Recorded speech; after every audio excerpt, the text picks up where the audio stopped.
ये बात बहुत पुरानी है। जब गौतम बुद्ध अपने शिष्यों के साथ शहर में प्रवास कर रहे थे, एक दिन जब महात्मा बुद्ध के शिष्य शहर का भ्रमण करने निकले तो उस शहर के लोगों ने उन्हें बहुत भला बुरा कहा। बुद्ध के शिष्यों को उन नगर वासियों के अपशब्दों का बहुत बुरा लगा और वे शहर बिना घूमे ही शहर से वापस लौट गए। तब गौतम बुद्ध ने देखा कि उनके सभी शिष्य बहुत क्रोध में दिख रहे हैं। फिर उन्होंने उनसे पूछा कि क्या बात है, आप सभी इतना तनाव में क्यों दिख रहे हैं। तभी एक शिष्य क्रोध में बोला कि हमें यहाँ से तुरंत प्रस्थान करना चाहिए। उसने बताया कि जब हम शहर घूमने गए तो वहाँ के लोगों ने बिना वजह हमें बहुत भला बुरा कहा, इसीलिए जहाँ हमारा सम्मान ना हो वहाँ हमें एक पल भी नहीं रहना चाहिए, क्योंकि यहाँ के लोग दुर्व्यवहार के सिवा कुछ जानते ही नहीं हैं।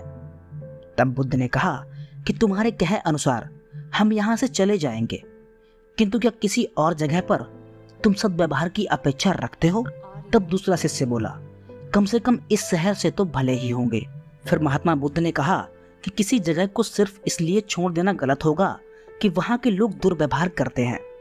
हम तो संत हैं, हमें तो कुछ ऐसा करना चाहिए कि जिस स्थान पर भी हम जाएं, उस स्थान को तब तक ना छोड़ें जब तक हम अपनी अच्छाइयों से वहाँ के लोगों को सुधार ना दें। इसके बाद बुद्ध ने कहा कि हम जिस स्थान पर जाएं, वहाँ के लोगों का कुछ ना कुछ भला करके ही वहाँ से वापस लौटें।